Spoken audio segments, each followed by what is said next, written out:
The first section we're going to do in topic 4 is section 4.2. We're actually going to skip point 1.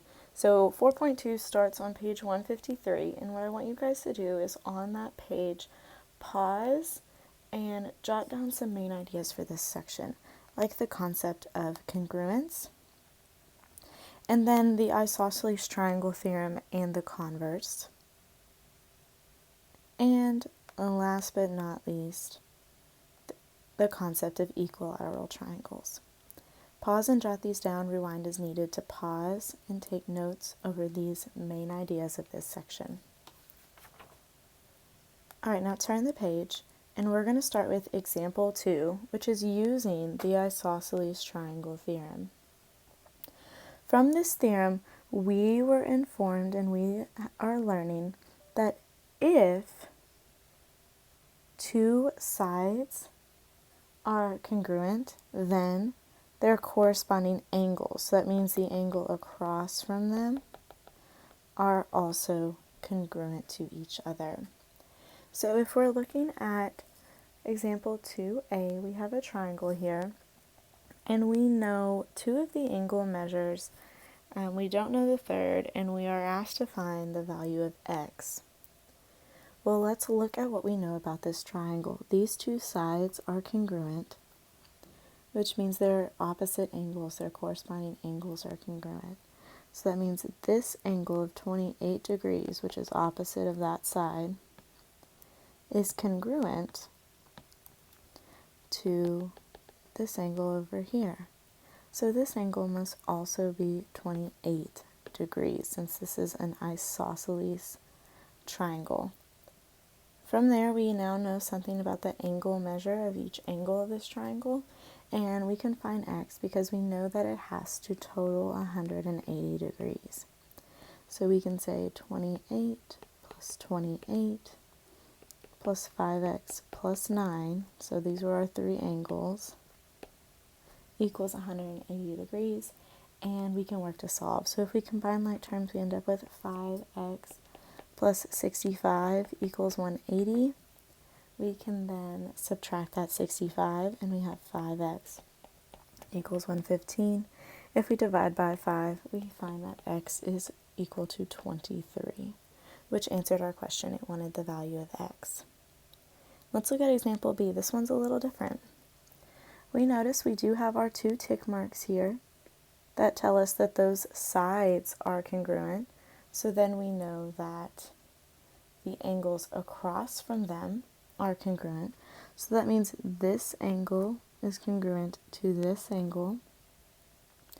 And if we are trying to find x, we don't need to use the fact that there's 180 degrees in the triangle.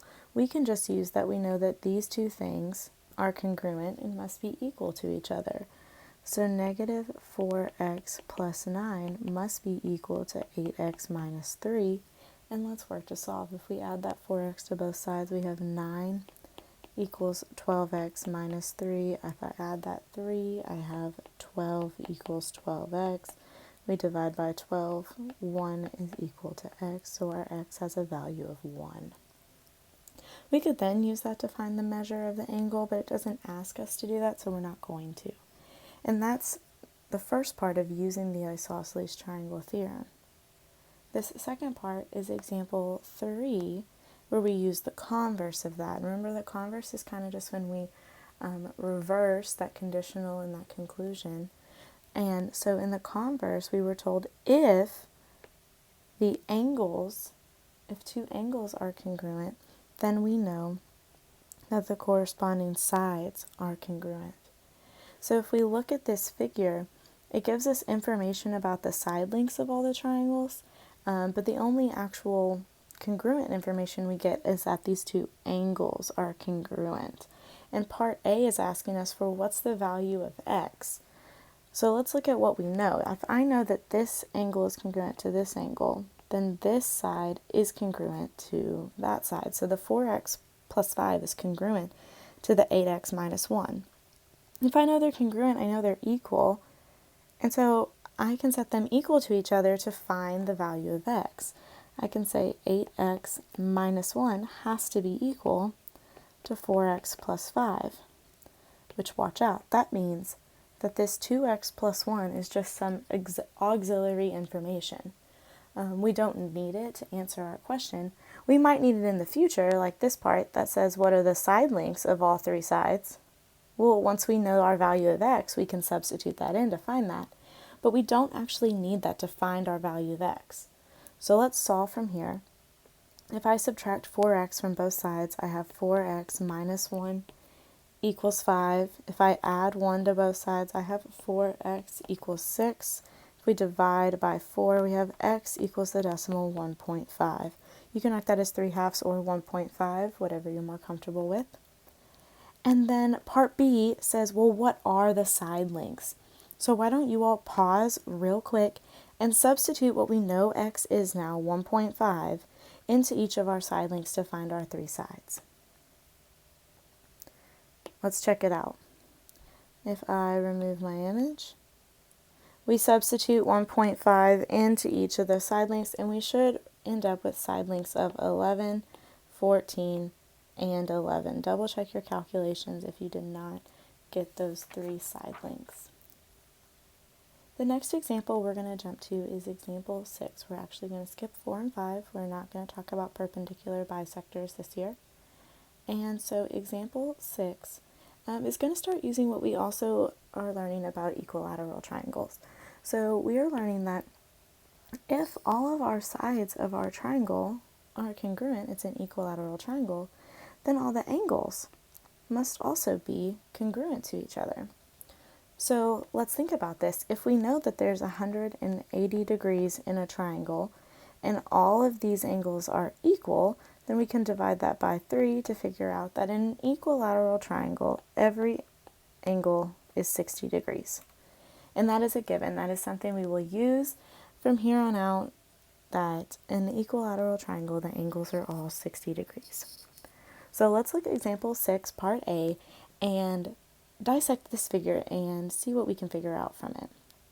It says find each angle measure in the figure. So what we're going to notice here is we have an equilateral triangle MNP that is sitting next to an isosceles triangle. And our tick marks tell us that these three sides are congruent. Alright, so three sides of a triangle are congruent, must be an equilateral triangle. If we look at the next triangle, we've got 2 tick marks here. If those 2 sides are congruent, it must be an isosceles triangle. So we know that information about both of those triangles, and we can use that to hopefully help answer our question. And this says, what is the measure of angle PNO? So we read that PNO. So we are trying to find this angle right here, PNO. So we're looking for the angle in the isosceles triangle, and let's see if we can figure out how can we find this information. We right now don't know anything about these corresponding angles, so we can't use that to help us. But let's work with what we do know. We do know we're sitting next to an equilateral triangle, and we just determined that the measure of each angle in an equilateral triangle must be 60 degrees. So that means this is 60, this is 60, and that angle is 60. Do you guys see anything happening right here? That forms a straight line, a straight angle. Angle MNP plus angle PNO should equal 180 degrees because they add to be a straight line. So let's do that. Let's do 60 plus what is going to give you 180 degrees? And that's 120. So the measure of angle PNO is 120 degrees. We now know that. I can label this as 120, and maybe we can use that moving forward. As part B asks us for the measure of angle NOP. So if I want to find the measure of angle NOP, that's this angle right here, we want to know this dude, and we just determined that this guy is 120 degrees. Well, we also know that this is an isosceles triangle, that this side is congruent to this side. So this angle that we want to know must be congruent to this angle. And if I know that PNO is 120 degrees, I know 120 degrees plus, now these two must be equal, so we can just call it x plus x has to equal 180. AKA, if I subtract that 120, we know that 2x has to equal 60. If I divide by 2, that means my angles both have to be 30 degrees in order to add up to be 180 and then be the same. So 30 plus 120 does equal 180, and the measure of angle NOP must be 30 degrees. This section is all about using what you know about triangles and now what we can know about specific isosceles and equilateral triangles to find missing information. This is section 4.2.